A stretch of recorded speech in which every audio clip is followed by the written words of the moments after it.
अल्हम्दुलिल्लाहि रब्बिल आलमीन वस्सलातु वस्सलामु अला रसूलिहिल करीम व अला आलिहि व अस्हाबिहि अजमईन। अम्मा बाद फ़अऊज़ु बिल्लाहि मिनश शैतानिर रजीम बिस्मिल्लाहिर रहमानिर रहीम। व कज़ालिका जअलनाकुम उम्मतन वसतल लितकूनु शुहदाअ अलन नास व यकूनर रसूलु अलैकुम शहीदा। सदक़ल्लाहुल अलीयुल अज़ीम। बिरादर मोहतरम तौफ़ीक़ुद्दीन सिद्दीकी साहब, जनरल सेक्रेटरी जमात इस्लामी कराची, मोहतरम मोहम्मद अशरफ साहब, अमीर ज़िला एयरपोर्ट, ज़िम्मेदारान जमात और मेरे बहुत ही काबिल एहतराम बुज़ुर्गों, नौजवान साथियों, अस्सलामु अलैकुम वरहमतुल्लाहि वबरकातुहू।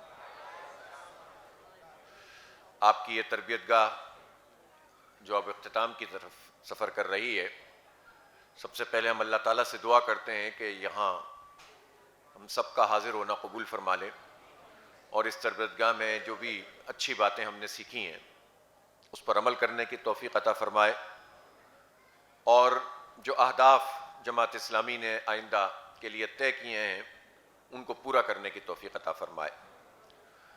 आप सब लोग एक बड़ी तादाद में लाहौर मीनार पाकिस्तान में इज्तिमा आम में यकीनन शरीक हुए होंगे और इस इज्तिमा में एक हमने पूरे पाकिस्तान से लोगों को जमा करके जो मैसेज दिया है वो पाकिस्तान के 25 करोड़ आवाम के लिए भी है, पूरी उम्मत मुस्लिमा के लिए, बल्कि इंसानियत के लिए है। और वो बहुत वाज़ेह है कि हमें इस निज़ाम को बदलना है जो जुल्म और फसाद का निज़ाम बन चुका है, जो जबर की हुक्मरानी को कायम करता है और ऐसा निज़ाम है कि जिसमें लोगों को हक नहीं मिलता और लोग मारे मारे फिरते रहते हैं। अल्लाह का शुक्र है कि लाखों की तादाद में सब लोगों ने पूरे अज़्म से आइंदा के लिए जो लाएअमल दिया गया है उस पर अमल करने का ऐलान किया है और हमारी बदल दो निज़ाम तहरीक अब शुरू भी हो चुकी है।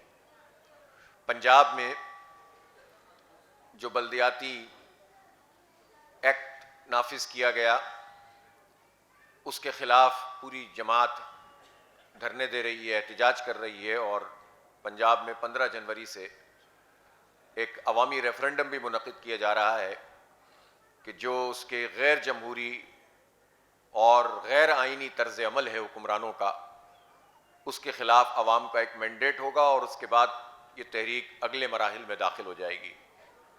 मुल्क भर में भी जो मसला है वो ये है कि ये जो निज़ाम है ये हमारे आइन से मुताबिकत नहीं रखता। हमारा आइन ये कहता है कि यहाँ हकमियत आला अल्लाह ताला की होगी और अल्लाह और उसके रसूल सल्लल्लाहु अलैहि वसल्लम की खिलाफ वर्जी करके कोई कानून नहीं बनाया जाएगा। और आइन पाबंद करता है कि तमाम बाशिंदगान को यकसां मौक़े भी हासिल होंगे, तालीम के और सेहत के और रोज़गार के, उनको अमन भी फराहम किया जाएगा और इंसाफ भी फराहम किया जाएगा। और आइन ये बताता है कि जब सारे के सारे इंसान अल्लाह की हाकमियत में हैं तो किसी को किसी पर कोई शरफ नहीं है, किसी को किसी पर कोई अव्वलियत हासिल नहीं है सिवाय उन जिम्मेदारियों को कि जिनकी अदायगी लोग कर रहे होते हैं।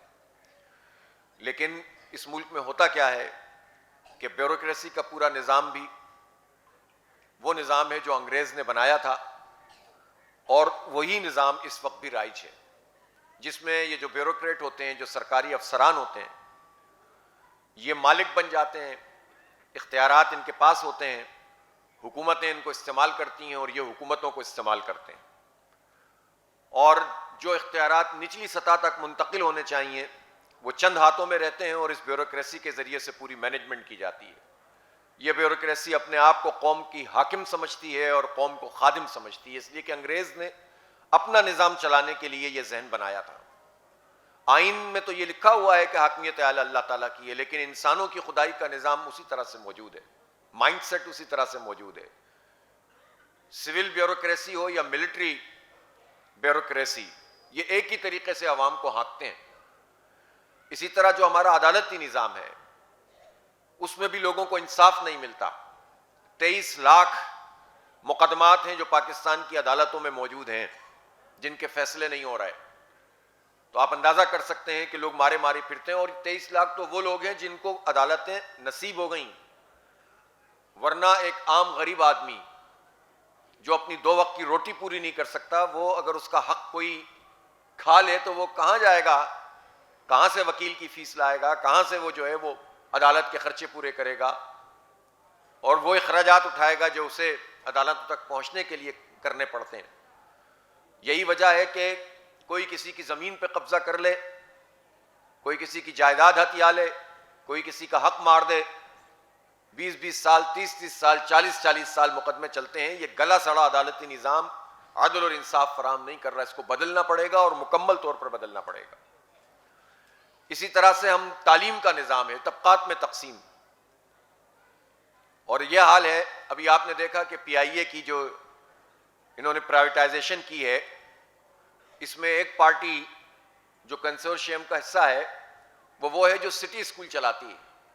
इसका मतलब यह है कि पाकिस्तान में कोई स्कूल की एक चेन ऐसी भी है कि जो PIA खरीद सकती है, उसका हिस्सा बन सकती है। तो तालीम को तिजारत बनाने का इससे बढ़कर कोई मुजाहिरा नहीं हो सकता। और वो कौम कैसे आगे बढ़ सकती है जो तालीम को इतनी बड़ी तिजारत बना ले। ये तो एक मिसाल मैंने आपको दी है। गरीब की तालीम अलग, मिडिल क्लास की अलग, अमीर की अलग, सेहत की सहूलतें चंद मरात याफ्ता लोगों को हासिल। तो जिंदगी का कौन सा हिस्सा है जिसमें अदल और इंसाफ का निजाम कायम हो? तो जब ये जुल्म है और फसाद है तो ये माशरे को तोड़ता है, तकसीम करता है, तबकात में बांट देता है और लोग फिर खुदगरज होते चले जाते हैं। जिसका जो दाव लगता है वो पूरा करने की कोशिश करता है और हर कोई जो है वो चाहता है कि बस अपने सर्वाइवल की जंग लड़े। ये अफरा तफरी, ये अनारकी, ये इंतशार, ये फसाद इस वक्त जो है वो पूरे सिस्टम में मौजूद है। अगर इसको ऐसे ही छोड़ दिया जाएगा तो हो सकता है रद्द अमल में कुछ ऐसी कुव्वतें उठें जिनके कोई मकासद ना हो, जिनका कोई डायरेक्शन ना हो, कोई तंजीम और नज़्म ज़ब्त ना हो, तो उसके नतीजे में तो मजीद इंतशार और अनारकी होगी। इसलिए जमात इस्लामी ये समझती है कि हम कौम को इस तरह तना नहीं छोड़ सकते। इस पूरे निज़ाम को बदलने की एक अजीम तहरीक हम बर्पा कर रहे हैं और उसके लिए हमें अब आने वाले अहदाफ को बहुत तेज़ रफ्तारी से हासिल करना होगा और अवाम को बड़े पैमाने पर अपने साथ मुंसलिक करना होगा। हमारे तरबियती इज्तिमात हों, तंजीमी प्रोग्राम हो, दावती सरगर्मियाँ हों या सियासी जलसे और जुलूस और धरने और एहतजाज हों, आने वाले दिनों में हमें यह वाज़े तौर पर पूरे पाकिस्तानी कौम को यह मैसेज देना है कि इसमें हर गुजरते दिन के साथ लोगों का इजाफा होना चाहिए। अगर चंद ही लोग काम करते रहेंगे और चंद ही लोग तरबियत हासिल करते रहेंगे, चंद ही लोग अपने आप को समझेंगे कि हम काम कर रहे हैं और मसला हल हो जाएगा, तो इस तरह माशरों में इनकलाब नहीं आता है। माशरे बदलते नहीं है, निज़ाम नहीं बदलते। इसलिए इस तरबियत गाह का यह सबक है कि आप अज़्म कर लें कि अपने मोहल्ले में, अपनी बस्ती में, अपने हल्के में, अपने इलाके में और जहां जहां हम काम करते हैं, बिजनेस करते हैं, जॉब करते हैं, सब जगह पर इस पैगाम को तेज रफ्तारी से फैलाएंगे और अपने अंदर यह गुंजाइश पैदा करेंगे कि हम ज्यादा से ज्यादा लोगों को समझ सकें, अपनी जमात का हिस्सा बना सकें। यह परसेप्शन अगर मौजूद था तो अल्लाह का शुक्र है आपने इसको बड़ी हद तक यहां शहर कराची में दूर किया है कि लोग जमात में नहीं आ सकते। यह जमात चंद महदूद लोगों की जमात है, लेकिन अभी भी बहुत बड़ा सफर करना आपको बाकी है। मैं जानता हूं कि आप में से बेशुमार लोग वो होंगे, कोई 50 साल से, कोई 40 साल से, कोई 30 साल से, 10 साल से काम कर रहा है। इसका मतलब यह है कि अब यह नहीं हो सकता कि सिर्फ यही लोग काम करते रहें।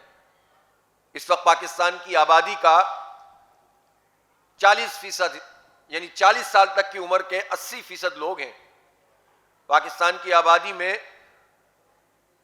65% लोग तकरीबन 30 साल तक की उम्र के हैं। हमें नौजवान चाहिए, हमें वो लोग चाहिए कि जो एनर्जेटिक हों और इतनी बड़ी तादाद में माशरे में मौजूद हैं, उन्हें अपने साथ जोड़ने का कोई इंतजाम करें। ये बुजुर्ग उनकी सरपरस्ती करें, नौजवानों की, उनको आगे बढ़ाएं, उनको मौके दें और नौजवान भी ये समझें कि वो खुद कोई बहुत बड़ी चीज नहीं बन गए, बल्कि हमारे इन बुजुर्गों ने जो कुर्बानियां दी हैं, जो मेहनत की है, जो जिद्दोजहद की है, जो पित्तामारी की है, जो एक एक फर्द को पकड़ के लिटरेचर पढ़ाया है, जो जमात की तहरीकों को चलाया है, जो मुश्किलात में इस्तकामत के पहाड़ बने हैं, यह हमारे लिए बहुत बड़ा असासा है।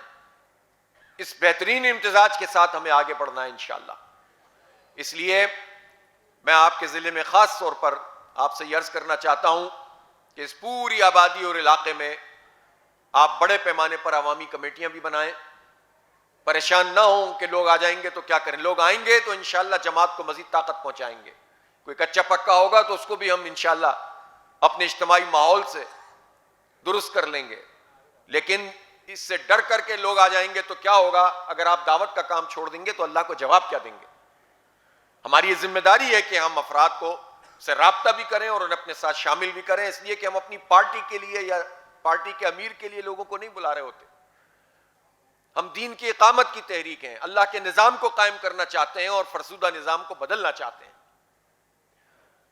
और फिर हमारा विजन कोई बहुत महदूद भी नहीं है, किसी छोटे इलाके या शहर या सूबे या मुल्क का भी नहीं। हम तो आलमी सतह पर इस अमन के निज़ाम को और अदल के निज़ाम को कायम करना चाहते हैं, इसलिए कि दुनिया में बैनुल अक़वामी सतह पर भी जो जुल्म और फसाद मौजूद है, 8 अरब से जायद की आबादी में 20% लोगों के पास 80% लोगों के वसाइल हैं, कब्जा है 20% लोगों का।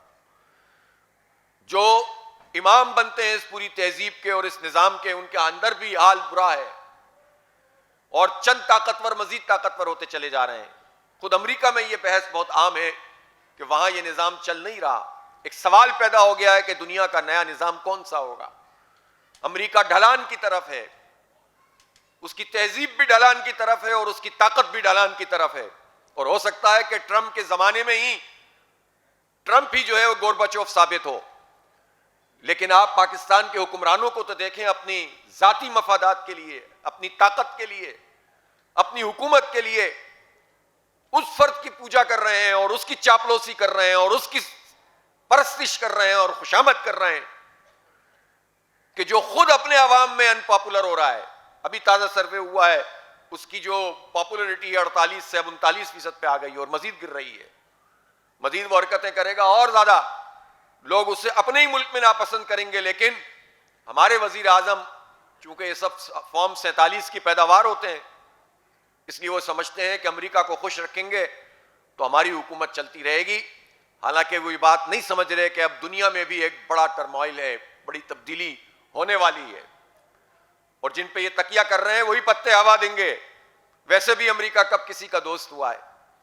इसलिए ये जो हुक्मरान तबका हमारे सरों पर मुसल्लत है, ये किसी 1, 2, 3, 4 का मसला नहीं है, ये निजाम का मसला है। वही ब्यूरोक्रेसी, वही जागीरदार, वही वडेरे, वही खान सरदार, वही मजहब का कारोबार करने वाले चंद लोग जो हर वक्त इसलिए तैयार होते हैं कि उनकी कोई कीमत लगाए और वो सेकुलर लोगों के लिए जो है आलाकार बन जाएं। और वही उसी तरह से मिलिट्री एस्टेब्लिशमेंट, वही ब्यूरोक्रेसी, इनका एक कंसोर्शियम है। आपने कंसोर्शियम का लफ्ज सुना कल पीआईए की बोली में। एक इश्तराक हो जाता है, कंपनियों का एक इत्तेहाद हो जाता है और वो मिलकर आपस में तय कर लेते हैं और फिर आगे अपने काम को चलाते हैं। ये एक कंसोर्शियम है वडेरों का, जागीरदारों का, मिलिट्री और सिविल ब्यूरोक्रेसी का, सरमायादारों का और उन लोगों का जो नाम निहाज सियासतदान है, जिन्होंने जमहूरियत को कत्ल करते हैं, जो अपनी पार्टियों में जमहूरियत कायम नहीं करते। इनका एक कंसोर्शियम पाकिस्तान पर हुकूमत कर रहा है और पाकिस्तान के 25 करोड़ लोगों की बोली रोज लगाता है। इस कंसोर्शियम से पाकिस्तान की जान छुड़ानी है और उसके लिए हमें एक तवील जिद्दोजहद करनी है और तेज रफ्तार जिद्दोजहद करनी है। आप ये तमाशा नहीं है तो और क्या है कि पाकिस्तान की वो एयरलाइन जो हमारा फख्र था, हमारा वकार था, 60 की दहाई में, आज से समझ लें कि कोई 55-60 साल पहले की बात है कि ये एयरलाइन दुनिया भर में टॉप की एयरलाइंस में से मानी जाती थी। एयर चाइना को हमने ट्रेन किया, एयर माल्टा को हमने ट्रेन किया, यूएई में हमने, एमिरेट्स को हमने सिखाया, उनको खड़ा किया। लेकिन ये कौन से जालिम हमारे सरों पर मुसल्लत हैं कि जिन्होंने इसको इंतहाई तबाही के दाने पे लाकर खड़ा कर दिया। जाली किस्म की भर्तियां करना, जबरदस्ती लोगों को बिठाना, बड़े बड़े अफसरों को मुराद देकर नाअहल लोगों को इसकी टॉप मैनेजमेंट में शामिल करना और करप्शन और लूटमार करना और नाअहली का मुजाहरा करना, इसके नतीजे में ये हमारी कौमी एयरलाइन नीचे की तरफ चली गई। इन्होंने कई मर्तबा ट्राई की कि इसको हम बेच दें, कौन खरीदता इतने बड़े जो है वो लायबिलिटी के साथ। तो फिर इन्होंने इसकी 2 कंपनियां बना दी और 800 अरब के करीब अपने पास रख लिए कि ये पाकिस्तानी कौम अदा करेगी, और बेचने के लिए इन्होंने पीआईए को जो है रहने दिया। और उस वक्त ये बिकी है जब इसने पिछले साल मुनाफा भी कमाया। पिछले 6 महीने में तकरीबन 11 अरब रुपए का मुनाफा कमाया, लेकिन उन्होंने इसको बेच दिया। 135 अरब रुपए में बेचा, 10 अरब रुपए हुकूमत को मिलेंगे, 125 अरब में कहा जाता है री इन्वेस्ट किया जाएगा। जब आप कौमी एयरलाइन को प्राइवेट सेक्टर के हवाले कर रहे हैं, तो अब ये जो आरिफ हबीब कंसोर्शियम के साथ फौजी फर्टिलाइजर आ रही है, इसको हम निजी इदारा कहेंगे या कौमी इदारा कहेंगे? ये तो रियासती इदारे के तहत चलने वाला इदारा है। तो रियासती इदारे के तहत चलने वाला इदारा क्या प्राइवेट सेक्टर काउंट किया जाएगा? ये किसको बेवकूफ बना रहे हैं, किसको धोखा दे रहे हैं, किस पर कब्जा कर रहे हैं? इसलिए हम ये समझते हैं कि यह कौम के साथ जुल्म हुआ है। हमारा इससे कोई मतलब नहीं है कि किस कंपनी ने इसको खरीदा है, लेकिन जिसने बेचा है उसने क्यों बेचा है? पहले इदारों को तबाह करो, लूटमार करो, करप्शन करो, जाली भर्तियां करो, और फिर उसके बाद जब तबाह हो जाए तो कहो इनसे जान छुड़ाई जाए। तो ये तबाही का रास्ता है। और अब ये लग जाएंगे कौमी इदारों की लूट सेल पर। कौन कहता है कि आप प्राइवेट सेक्टर को फरोग ना दें? कौन कहता है कि आप उसको इंकरेज ना करें? आप इंडस्ट्री को तो, जो प्राइवेट सेक्टर में इंडस्ट्री काम कर रही है, उसका तो बेड़ा गर्क करते हैं। उसको गैस नहीं देते, उसको पानी नहीं देते, उसको बिजली सही नरखों में नहीं देते, जबरदस्ती के टैक्स लगाते हैं, जिसके नतीजे में इंडस्ट्री तबाह हो रही है, काम आगे नहीं बढ़ रहा। हमारा इंपोर्ट एक्सपोर्ट जो डेफिसिट बढ़ता चला जा रहा है, मईशत तबाह होती चली जा रही है। यानी जिस सेक्टर को फैसिलिटेट करके आप अपनी जो है वो इकोनॉमी को बेहतर बना सकते हैं, उसको तो बर्बाद कर रहे हैं। और जहां बराह रास्त आपकी जिम्मेदारी है कि आपकी गवर्नेंस का ये सवाल है, ये पीपुल्स पार्टी, ये नून लीग, 3-3.5 साल के लिए पीटीआई, इन सब जमातों ने पीआईए को बेहतर क्यों नहीं बनाया और क्यों इसका बेड़ा गर्क किया? ये सवाल पूछे बगैर आप बेच कैसे सकते हैं? यानी जिनको कटहरे में खड़ा होना चाहिए, जिन पर मुकदमे बनने चाहिए, जिन हुक्मरानों पर, वही इसको बेचकर खुशियां मना रहे हैं, जश्न मना रहे हैं कि हमने बहुत बड़ा कारनामा अंजाम दिया। तो इस जुल्म के निजाम को हम कबूल नहीं कर सकते। ये पाकिस्तानी कौम के इदारे हैं। पहले तो इसका जवाब दो कि तबाह जिसने किया है उसको फिक्स क्यों नहीं किया गया? तो कौन करेगा? ये तो सब एक दूसरे के मुहाफिज हैं, एक दूसरे को तहफ्फुज़ फराहम करते हैं, प्रोटेक्शन देते हैं। एक कार्टेल है जो पाकिस्तान के इदारों पर और पाकिस्तान के निजाम पर कब्जा किए बैठा है। इनकी रिश्तेदारियां आपस में होती हैं, इनके ताल्लुकात होते हैं, इनकी पॉलिटिकल जो भी राइवलरी होती है कोई जाती हैसियत में। लेकिन आप देखेंगे कोई जर्नल का बेटा होगा और किसी ब्यूरोक्रेट की बेटी से शादी होगी, किसी ब्यूरोक्रेट का बेटा होगा और किसी जागीरदार और वडेरे के बेटी से शादी, सब आपस में रिश्तेदार, ये सब एक दूसरे के मुहाफिज। ये निजाम है जिसके ऊपर ये एक छोटा सा तबका काबिज है, और ये एक दूसरे के मुहाफिज हैं और आवाम को बर्बाद करते हैं और खूबसूरत खूबसूरत बातें करके लोगों को धोखा देते हैं। मईशत तबाही के दाने पे इन लोगों ने लाकर खड़ी कर दी है। तालीम का हाल ये है कि वो, जिस तरह मैंने कहा कि गरीब, अमीर, मिडिल क्लास, सबकी अलग अलग तालीम, सेहत की सहूलतें लोगों को मैसर नहीं। औरतों का बुरा हाल है, उनकी सेहत के हवाले से कोई पाकिस्तान की हेल्थ पॉलिसी नजर नहीं आती। और फिर हाल यह है कि अगर निचली सतह पर मसाइल हो और मुश्किलात हो, और उसका अगर आइन ने हमें यह तरीका बताया है कि मुकामी सतह की जो हुकूमतें हैं उनको बाइख्तियार बनाया जाए, इनको एम्पावर किया जाए, तमाम मालियाती, सियासी, इंतजामी इख्तियारात मुकामी हुकूमतों को मुंतकिल किए जाएं। तो पहले तो एक तो ये मुकामी हुकूमतें बनाते नहीं हैं, बल्दियाती इंतखाब कराते नहीं हैं, और कराने भी पड़ जाएं तो कोई उसको गैर जमाती करना चाहता है, कोई सारे इख्तियारात सल्ब कर लेना चाहता है। और इसमें चारों सूबों में इत्तेफाक मौजूद है कि बल्दियाती इदारों को हमें बिल्कुल भी हक नहीं देना। यही केपी में इस वक्त हो रहा है, यही पंजाब में इन्होंने किया है, यही सिंध में बदतरीन तरीके से हो रहा है, और बलूचिस्तान में भी यही हाल है। ये अपने लिए तो कहते हैं सूबे के पैसे मिलने चाहिए, लेकिन नीचे इख्तियारात मुंतकिल नहीं करते। जमात इस्लामी ने इस शहर में लोगों के इन सारे मसाइल पर एक जबरदस्त तहरीक चलाई, अल्लाह ताला ने कामयाब फरमाया। आपके अपने टाउन में अल्हम्दुलिल्लाह में तारीखी कामयाबी मिली, लेकिन फिर इन्होंने मेयरशिप पर कब्जा कर लिया, सीटों को छीनना शुरू कर दिया। ये आपके यहाँ ज़िमनी इंतखाब हुआ था ना यूसी पे, वो अच्छा बैनर आपने लगाया हुआ है कि मैंडेट की चोरी का 1 साल, और वाकईतन ये बदतरीन तरीके से इन्होंने करप्ट अनासिर को लाकर बिठा दिया एस्टेब्लिशमेंट ने कराची में। पूरे मुल्क में यही काम किया है। बातें बड़ी बड़ी करते हैं, आयतें हमें कुरान की सुनाते हैं, तो अल्लाह का हुक्म नहीं है कि इंसाफ करो और आदिल करो और किसी जालिम को मुसल्लत ना करो, जिसका हक नहीं है उसको आप ऊपर लाकर बिठा दिया। ये कहां लिखा हुआ है? और आपको चोर पसंद है, आपको डाकू पसंद है, आपको लुटेरे पसंद है। फील्ड मार्शल साहब से मैं पूछना चाहता हूं, जब आप ये फरमाते थे कि हम सिस्टम खत्म करना चाहते हैं, सिंध में सिस्टम काम कर रहा है, जो सिस्टम का बाप था वो तो आपने इस्लामाबाद में बिठा दिया। आप कैसे सिस्टम खत्म करेंगे? आपकी A+ टीम वो सारे चोर और डाकू हैं, उनसे ही आप आजाद कश्मीर में हुकूमतों को तख्ता उलटवाते हैं, उनसे ही आप गिलगित बल्तिस्तान में ये काम करवाते हैं, उनसे ही आप बलोचिस्तान में ये काम करवाते हैं, उनको ही आपने सिंध पर मुसल्लत किया हुआ है। फिर आप कहते हैं कि करप्शन नहीं होनी चाहिए। तो ये तो नहीं चलेगा इस तरह से। कब तक दबाएंगे आप ताकत के जरिए से लोगों को? कभी तो आपको इंसाफ देना पड़ेगा।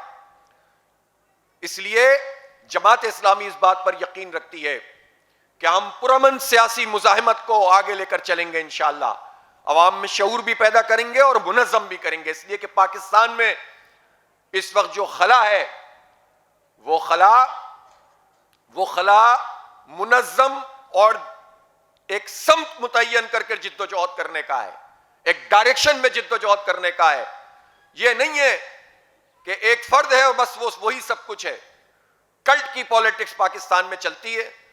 वो कल्ट का जो नुमाइंदा है वो कहे अमेरिका मुर्दाबाद, लोग कहते हैं अमेरिका मुर्दाबाद। वो कहे फौज जिंदाबाद, लोग कहते हैं फौज जिंदाबाद। वो कहे फौज मुर्दाबाद, लोग कहते हैं फौज मुर्दाबाद। तो भाई आपकी भी कोई सोच है? आपके साइफर कहां जाते हैं? आपकी सोच कहां जाती है? पिछला जर्नल जिंदाबाद, मौजूदा जर्नल मुर्दाबाद। यही वो होता है, यही दूसरी पार्टियां करती हैं। जनरल साहब आपके सर पर हाथ रख दें वो जिंदाबाद हो जाते हैं, वो आपके सर से हाथ हटा के दूसरे पे रख दें मुर्दाबाद हो जाते हैं। इसका मतलब यह है कि मफादात और जातियात का मसला है। जमात इस्लामी जात के लिए नहीं, मफाद के लिए नहीं, बल्कि कौम के लिए, मुल्क के लिए और अदल और इंसाफ के निजाम के लिए जिद्दोजहद कर रही है। यह काम मुश्किल होता है, लेकिन इस मुश्किल काम को ही अंजाम देना है, वरना इस कौम का कोई मुस्तकबिल नहीं होगा अगर आपने ये काम छोड़ दिया या कमजोर कर दिया। इसलिए बड़े पैमाने पे लोगों को अपने साथ वाबस्ता करें। हमारा पूरा एक लाए अमल है। हम कोई एक तरीके से तो काम नहीं करते हैं, हम अजहती काम है। दावत और तरबियत भी है, तस्कीर और तस्किया भी है, दर्स और तदरीस भी है, फहम कुरान की क्लासें भी हैं, बनो काबिल प्रोग्राम भी है।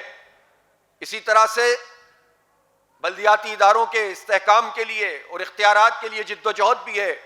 अवामी मसाइल पर धरने भी हैं, जलसे और जुलूस भी हैं, इस्लाह माशरा के काम भी हैं, तालीम भी है, तदरीस भी है, और इन सब द खिदमत भी है। इन सब कामों को अंजाम देते हुए हम एक मुनज़्ज़म गिरोह इकट्ठा करते हैं, ताकि पाकिस्तान में जो इनकलाब हो उसकी कोई डायरेक्शन हो। डायरेक्शन लेस इनकलाब, उसको तो इनकलाब की जो जिद की कुव्वतें होती हैं, रद्द इनकलाब कुव्वतें उसका फायदा उठाती हैं जब मुंतशिर कौम निकलती है। इसलिए आने वाले दिनों में हमने ये फैसला किया, मैंने इज्तिमा आम में भी आप लोगों से ये गुजारिश की थी कि जाती तौर पर भी जब तक हमारे मामलात, हमारी नमाजें, कुरान पाक से हमारा ताल्लुक और इस तसव्वुर दीन और फहम दीन दुरुस्त नहीं होगा, तो हम जमात को भी उसी तरह की पार्टी समझेंगे कि या तो कोई एक आम पॉलिटिकल पार्टी है या कोई मजहबी गिरोह या फिरका या मसलकी वाली पार्टी है। तो ये शऊर भी बार बार दोहराना चाहिए, ताज़ा करना चाहिए कि हम इकामत दीन की तहरीक हैं, हम महज कोई सियासी जमात या मजहबी गिरोह नहीं है। उसके लिए जो करैक्टर चाहिए, जो अखलाक और किरदार चाहिए, वो हर कारकुन को उससे लैस होना पड़ेगा, मुसल्ला होना पड़ेगा। वरना वरना क्यों कोई हमारी तरफ जो है वो आएगा? हम कौन सा लोगों को जो है वो, हम हुकूमत में तो नहीं है कि जिसकी वजह से लोग हमारे साथ आए। हम तो एक स्ट्रगल कर रहे हैं। हम तो जहां बल्दियाती टाउन भी हमारे पास है, वहां भी इनके पास, बेचारों के पास इख्तियार नहीं है। कहां है ये लोग? कहीं बैठे हुए हैं। तौफीक भाई तो है ना एक यूसी के चेयरमैन, तो वो इनकी फरहान भाई भी अब एक्स चेयरमैन। तो आप अंदाजा लगाइए। तो हम समझते ये हैं कि जमात इस्लामी को के कारकुनों को उन तमाम अपनी जो है वो तरबियत के निज़ाम से गुजरना भी होगा और अपने दिलो दिमाग को इस पर यकसू करना होगा कि जमात इस्लामी एक इनकलाबी तहरीक है, महज कोई पॉलिटिकल पार्टी या मजहबी गिरोह नहीं है। और इसके लिए हमने आपसे अर्ज किया था कि आप खुद भी अपने इबादात और मामलात को दुरुस्त करें, अपने लेन देन को दुरुस्त करें, अपनी नमाजों को दुरुस्त करें, कुरान पाक से अपने ताल्लुक को दुरुस्त करें। और एक टारगेट तो बहुत छोटा सा है और वो ये है कि हम किसी एक फर्द को 6 महीने में कुरान पाक पढ़ना सिखा दें। ये हो सकता है कि नहीं हो सकता? तो कायदे से शुरू करें। कितने लोग होते हैं जिनको कुरान पढ़ना नहीं आता? अगर खुद भी कोई कमजोरी मौजूद है तो उसको भी दुरुस्त करें। हर मस्जिद में, हर मदरसे में, हर जगह पे लोग अवेलेबल हैं। कुरान पाक का मामला ऐसा तो नहीं है कि इससे आप जो है वो नजरें फेर लें। ये कुरान तो हुज्जत बन जाएगा क़यामत के दिन। इसको पढ़ा कितना, इसको समझा कितना, इस पर अमल कितना किया, इसकी तहरीक कितनी चलाई, इसका निजाम कितना कायम करने की कोशिश की। इसलिए कुरान पाक के साथ अपने ताल्लुक को जोड़ना, अपने लेन देन, अपने मामलात, अपने कारोबार, उसको दुरुस्त करना दीन मामलात का नाम है। और फिर यह सोचना कि हमारी बस्ती में कितने लोग ऐसे हैं जिन तक हम अपना पैगाम ही नहीं पहुंचा सके। पहुंचाया तो बस छोड़ दिया। फिक्रमंदी के साथ लोगों को जोड़ जोड़ कर अपने साथ शामिल करना और यह कॉन्सेप्ट रखना कि हम जितने भी हमाजहती काम करते हैं ये सब इकामत दीन की जिद्दोजहद है, कोई कबतर, कोई ज्यादातर नहीं है इसमें। आने वाले दिनों में हमें मुल्क भर में 50,000 अवामी कमेटियां बनानी है, 50 लाख मेंबरशिप करनी है। अभी 20 लाख मेंबरशिप है। आप खुद अपने अपने इलाकों और हलकों का जायजा लें कि कितने मेंबर्स आपने बनाए हुए हैं। आप पहुंचेंगे, लोगों से राब्ता करेंगे। अब अल्लाह का शुक्र है लोग जमात इस्लामी को पसंद करते हैं और इस शहर कराची में तो लोगों ने हमें सपोर्ट किया है। बस वो मायूस होते हैं जब मतलूबा नताइज नहीं मिलते। लेकिन अगर आपका राब्ता रहेगा, आप उनकी आवाज बनते रहेंगे तो इंशाअल्लाह ये मायूसी भी छट जाएगी। हमारा हदफ अब यह है कि आइंदा हमें इलेक्शन जीतना भी है और उसका तहफ्फुज भी करना है। उसके लिए कारकुन चाहिए, उसके लिए जज्बा चाहिए, उसके लिए नौजवान चाहिए। इस तादाद में हम हर यूसी को बचा नहीं सकेंगे। इसलिए आइंदा आने वाले दिनों में इतनी बड़ी तादाद में लोग निकलने चाहिए और इतनी बड़ी तादाद में हमारे साथ वाबस्ता होने चाहिए कि कोई आपके साथ ये सोचे भी नहीं कि आपके मैंडेट की तौहीन करेगा और उसके बगैर जो है किसी और को नामजद कर देगा। तो उसके लिए जाहिर है मेहनत करनी पड़ेगी। ये वक्त है आपके पास जिसमें आप ये काम कर सकते हैं। वरना अगर हम उसी तरीके से चलेंगे जिस तरह से 10-20 साल पहले चलते थे, तो 10-20 साल पहले के हालात और थे, मामलात और थे। हमने अपने सर्वाइवल की, अपनी बका की जंग लड़ी है, कुर्बानियां दी हैं, शहादतें पेश की हैं, हमने तासुबात का मुकाबला किया। आज छोटी छोटी बातों पे सिंधी महाजिर की बहस शुरू हो जाती है। मैं ये कहना चाहता हूं कि इस शहर कराची में जमात इस्लामी ने इस बात को साबित किया कि हम किसी जुबान, किसी नस्ल, किसी बरादरी की बुनियाद पर नहीं है। वरना क्यों एमक्यूएम का मुकाबला करते? तो आज अगर कोई कौम परस्त उठकर जमात इस्लामी पर इल्जाम लगाना चाहता है तो वो इस बात को समझ ले अच्छी तरह कि हम इन लोगों के चुंगल से इन तमाम कौमों को निकालना चाहते हैं कि जिन्होंने इस पूरे सिस्टम पर कब्जा कर लिया है। ये वडेरों का निजाम, ये जागीरदारों का निजाम, ये अर्बन फ्यूडलिज्म जो एमक्यूएम ने शुरू किया था, ये पीपल्स पार्टी के वडेरा शाही सिस्टम, इससे निकालने की बात करते हैं तो ये बिलबिलाने लगते हैं, ये चिल्लाने लगते हैं, ये शोर मचाने लगते हैं। इनको शोर मचाने दीजिए। आप मोहब्बत का ये पैगाम आम करते चले जाइए। हम इंसानों को तकसीम नहीं करेंगे, लेकिन हम तमाम इंसानों के हक के लिए आवाज उठाते रहेंगे और उसके लिए जिद्दोजहद करते रहेंगे। इसलिए अपनी अवामी कमेटियों को भी और अपनी मेंबरशिप को भी वसी करें। जमात इस्लामी यूथ विंग, अशरफ भाई इसको जरा असर नो फाल कीजिए।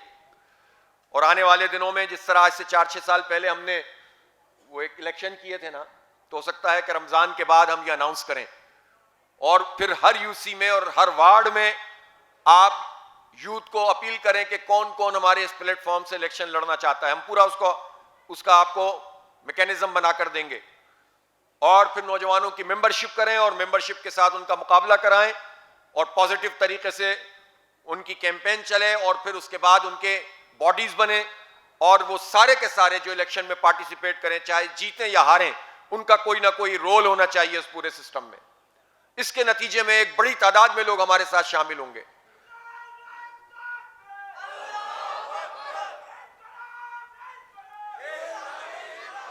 निजाम की तब्दीली की तहरीक अफराद कार से राब्ता किए बगैर और उन्हें अपने साथ शामिल किए बगैर और उन एक कुव्वत बने बगैर नहीं लड़ी जा सकती, ये नहीं चलाई जा सकती। इसलिए अपने प्लेटफॉर्म को वसी भी करना होगा, लेकिन अपनी तरबियत से गाफिल भी नहीं होना होगा। बुजुर्गों की सरपरस्ती में इस काम को अंजाम दें, जिन्होंने अपनी पूरी पूरी जवानियां इस काम में लगाई हैं और खपाई हैं, और नौजवान भी इस बात के लिए तैयार हों कि उन्हें अब आगे के मराहिल को बहुत तेज रफ्तारी से तय करना है। अल्लाह ताला आपकी इस तरबियतगाह को अपनी बारगाह में कबूल फरमाए। अल्लाह ताला आपको तमाम मसाइल और मुश्किलात से निजात अता फरमाए। और मैं एक बात मीडिया के हवाले से भी ये कहना चाहता हूँ, ये लोग मौजूद हैं, फ़लस्तीन के हवाले से इस वक्त ये बहस चल रही है कि पाकिस्तान को अपनी फ़ौज गज़ा भेजनी चाहिए कि नहीं भेजनी चाहिए। हम बहुत वाज़े और कैटेगोरिकली ये बात कहते हैं कि पाकिस्तान की अफवाज को किसी सूरत भी गज़ा में नहीं जाना चाहिए। ये अमेरिका का और ट्रंप का मंसूबा है कि पाकिस्तान की फ़ौज को या मुस्लिम दुनिया की फ़ौज को इसराइल से लड़ने के बजाय गज़ा के लोगों से लड़वाएं। अगर आपको इतनी ही परेशानी है तो आप इसराइल के खिलाफ क्यों नहीं लड़ते, जिसने हमारे 80,000 से ज्यादा लोगों को 2 साल में शहीद किया है। ट्रंप के मंसूबे पे अमल करके अगर आप गजा फौज भेजेंगे तो ये पाकिस्तानी फौज के भी खिलाफ है, कौम के भी खिलाफ है, हमारी पॉलिसी के भी खिलाफ है। हमारी पॉलिसी वाज़ेह है कि हम कोई ऐसा काम नहीं करेंगे जिससे इसराइल को फायदा हो, अमेरिका को फायदा हो और फलस्तीनियों को नुकसान हो। अमन के नाम पर यह धोखा नहीं चलेगा, और अगर हुकूमत ने यह काम करने की कोशिश की तो उसकी बड़ी मुज़ाहिमत की जाएगी इंशाअल्लाह ताला। आप लोग इसके लिए तैयार हैं कि नहीं तैयार हैं? इंशाअल्लाह। व आखिर दावाना अनिल हम्दुलिल्लाहि रब्बिल आलमीन।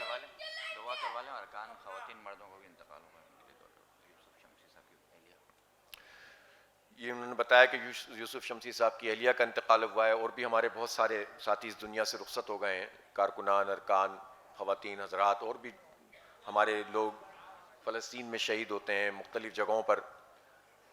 हमारे बांग्लादेश में उस्मान हादी जो नौजवान लीडर थे, उनको इंडिया ने हमला करके शहीद किया। अल्हम्दुलिल्लाह बांग्लादेश में इस शहादत से तो बड़ा नुकसान हुआ, लेकिन इसके नतीजे में एक नई उमंग पैदा हो गई है पूरी बंगला कौम में, और अब ऐसा लगता है कि इंशाअल्लाह जो तागूत के जितने नुमाइंदे हैं उन सब को शिकस्त होगी इंशाअल्लाह ताला। आपने देखा होगा कि पिछले दिनों BNP के साथ कोई कांग्रेसी जहन के जो उलमा थे उन्होंने इत्तेहाद किया है, लेकिन ये इत्तेहाद बेवज़न और बेअसर साबित होगा। इंशाअल्लाह हक़ की फ़तह होगी, और जमात इस्लामी वहाँ भरपूर तरीके से इतनी कुर्बानियाँ देने के बाद, शहादतें पेश करने के बाद आवाम में मौजूद है। अल्लाह ताला उनको कामयाबी से नवाजे। उनके लिए भी दुआ करें। अल्लाहुम्मा सल्लि अला सय्यिदना व मौलाना मुहम्मद व अला आलि सय्यिदना व मौलाना मुहम्मद व बारिक वसल्लम। रब्बिग़फिर वरहम वअन्ता खैरुर राहिमीन। अल्लाहुम्मा अइन्ना अला ज़िक्रिका व शुक्रिका व हुस्नि इबादतिक। या रब्बल आलमीन, हम सब का यहाँ ना कबूल फरमा ले। हमारे हक़ में जो कुछ भी बेहतर हो अल्लाह ताला उसे पूरा फरमा दे। हमारे घरों पर अपनी आफ़ियत और रहमत का साया फरमा दे। हमारे बच्चों को हमारी आँखों की ठंडक बना दे। या अल्लाह इन नौजवानों को या अल्लाह दीन के लिए काम करने वाला बना दे। इनके जज्बों को या अल्लाह एक बेहतरीन समत अता फरमा दे। या अल्लाह आने वाले दिनों में हमारी इस तहरीक को कामयाब फरमा दे। फ़लस्तीन के मुसलमानों की मदद फरमा, वहाँ हमास के लोगों की मदद फरमा। या अल्लाह मुजाहिदों की मदद फरमा, और या अल्लाह इन तागूती क़ुव्वतों को खाइब व खासिर फरमा दे। या रब्बल आलमीन, या अल्लाह हम में से जितने लोग भी बीमार हैं उनको शिफा याफ़ फरमा दे। इनको शिफाए कामिला आजला मुस्तमिर्रा अता फरमा दे। जो लोग हमसे रुखसत हो गए उन सब की मग़फ़िरत फरमा दे। और या रब्बल आलमीन, रिज़्क़ में बरकत अता फरमा दे, हलाल और तय्यब रिज़्क़ अता फरमा दे। हमारे मामलात की इस्लाह फरमा दे, हमारे अखलाक और किरदार को संवार दे। कुरान के नूर से हमारे सीनों को मुनव्वर फरमा दे। या रब्बल आलमीन हमारा दस्तो बाजू बन जा। या अल्लाह हम पर अपनी रहमतें नाजिल फरमा। या रब्बल आलमीन हमें इस्लामी निज़ाम का साया अता फरमा और इसके लिए हमें काम करने की तौफीक अता फरमा। सल्लल्लाहु तआला अला खैरि खल्क़ि मुहम्मद व आलिहि व सहबिहि अजमईन।